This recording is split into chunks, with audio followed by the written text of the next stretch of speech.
जय गुरु बंधुगण। ठाकुर केबे आमको कष्ट देवा पाई नियम लिखि नाहंती। से आमको सुस्थ रे बंचाई रखिबा पाई सदाचार पालन करिबा पाई देइछंती।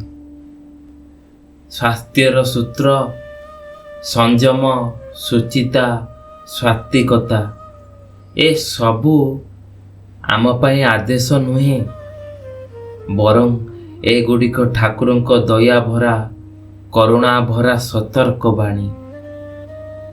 देह सुस्थ रहिले सिना मन शांत रहे, आउ मन शांत रहिले आम भितरे भक्ति सदा जाग्रत रहे।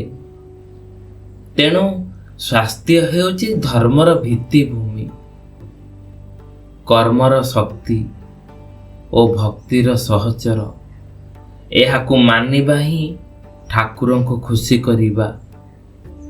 तेबे आसंतु सेही सहज सरल भावे बुझिबाकु चेष्टा करिबा। आजिर स्वास्थ्य सदाचार सूत्ररू बाणी संख्या 2। श्री श्री ठाकुर कहउछंती, सुस्थ रहिबार आचरण ही सदाचार। तेणु सदाचार पालन कर, सुस्थ रुह। श्री ठाकुर कहिथिबा एई छोटिया सूत्रटी बुझिबाकु गले अत्यंत गभीर। मनीषर जीवन केवल श्वास प्रश्वासर गणना नुहे, यह हेउची चिंता, आचरण, आदर्श और भक्तिर संयुक्त यात्रा। जे जीवन भितरे शरीर, मन और आत्मा ए तीनोटी एक सूत्र रे गठित, सेही जीवन ही प्रकृत अर्थरे सुस्थ। एही सुस्थता को धारण करिबा पाई जे आचरण आवश्यक, सेही आचरण ही सदाचार। तेणु कहा जाए, सुस्थ रहिबार आचरण ही सदाचार। तेणु सदाचार पालन कर, सुस्थ रुह। श्री ठाकुर जेतेबेले मनीष को सृष्टि कले, से केवल एक देह खाली देले नहीं, से एक नीतिमय आचरण विशिष्ट जीवनर दायित्व मध्य देले।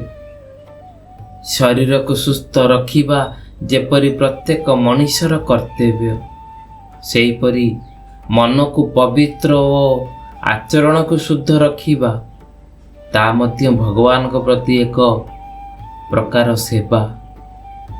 भक्ति केवल मंदिर रे दीप जलाइबा नुहे बंधुगण। भक्ति हेउची प्रत्येक कार्य ठाकुरं को साक्षी मानी सदाचार रे जीवन यापन करिबा। सदाचारर पूर्ण अर्थ हेउची सत्य कहिबा, अहिंसा को अनुसरण करिबा, संयम धारण करिबा, शुद्ध विचार, आहार, नीति नियम बजाय रखिबा एवं अन्य को प्रति करुणाशील हेबा।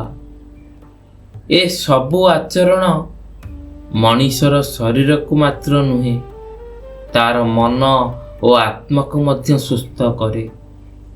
जे मन केबे सुस्थ रही पारे नहीं, सदा चल चंचल, अस्थायी, अस्थिर, एही दुर्बुद्धि गुड़ी को त्याग करिबा ही और ताकु नियंत्रण रे रखिबा ही हेउची सदाचार।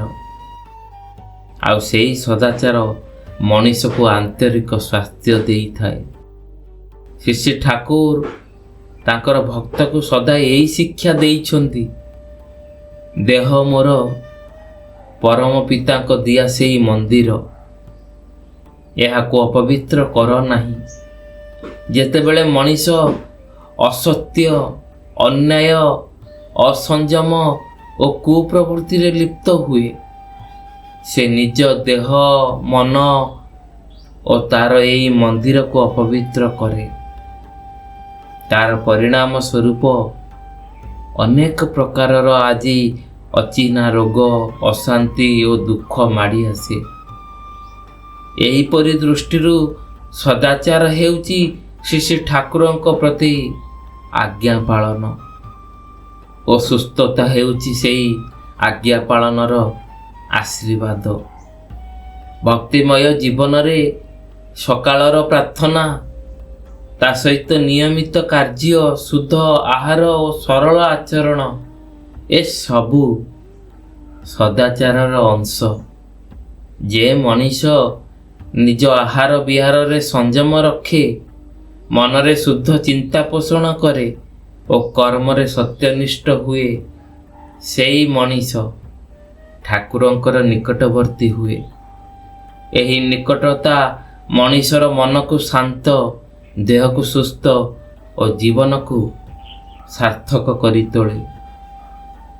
ଆଜିର ସମାଜରେ ଅସଂଯମ, ଅସୁସ୍ଥ ଆଦତ ଓ ନୀତିହୀନ ଆଚରଣ ବହୁ ରୋଗ ଓ ମାନସିକ ଅଶାନ୍ତିର କାରଣ ପାଲଟିଛି। ଏହାର ମୂଳରେ ଅଛି ସଦାଚାରର ଅଭାବ। ଯଦି ମଣିଷ ପୁଣି ଥରେ ଠାକୁରଙ୍କ ଦିଆ ସଦାଚାରର ପଥକୁ ଅନୁସରଣ କରେ ବା ଫେରେ, ତେବେ ସମାଜ ମଧ୍ୟ ସୁସ୍ଥ ହେବ, ଜୀବନ ମଧ୍ୟ ସରସ ସୁନ୍ଦର ହେବ। ସେହିପରି ସୁସ୍ଥତା କେବଳ ଔଷଧରେ ନୁହେଁ, ଆଚରଣରେ ରହିଛି। ଓ ସେହି ଆଚରଣ ଯେତେବେଳେ ସତ୍ୟ, ପବିତ୍ରତା ଓ ଭଗବାନଙ୍କ ଭାବରେ ଭିତ୍ତିଶୀଳ, ସେତେବେଳେ ହିଁ ତାହା ସଦାଚାରରେ ପରିଣତ ହୁଏ। ତେଣୁ ଠାକୁରଙ୍କ ଶ୍ରୀଚରଣରେ ମୁଣ୍ଡ ନୁଆଇଁ ଏହି ପ୍ରତିଜ୍ଞା ଆଜି କରିବା ଆବଶ୍ୟକ। ସଦାଚାର ପାଳନ କରିବା ହିଁ ଆମର ଭକ୍ତି ଏବଂ ସୁସ୍ଥ ରହିବା ପାଇଁ ସେହି ଭକ୍ତିର ଫଳ। ହଁ ବନ୍ଧୁଗଣ, ସବୁଦିନ ସକାଳ 7ଟାରେ ଆମର ଏହି ସ୍ୱାସ୍ଥ୍ୟ ସଦାଚାରର ନୂଆ ଉପସ୍ଥାପନାକୁ ଭଲ ପାଇବା ଦେବାକୁ ଜମାରୁ ବି ଭୁଲିବେନି। ରହୁଛୁ, ପୁଣି କାଲି ଠିକ୍ ଏଇ ସକାଳ 7ଟାରେ ଭେଟ ହେବ। ଜୟ ଗୁରୁ, ବନ୍ଦେ ପୁରୁଷୋତ୍ତମମ୍।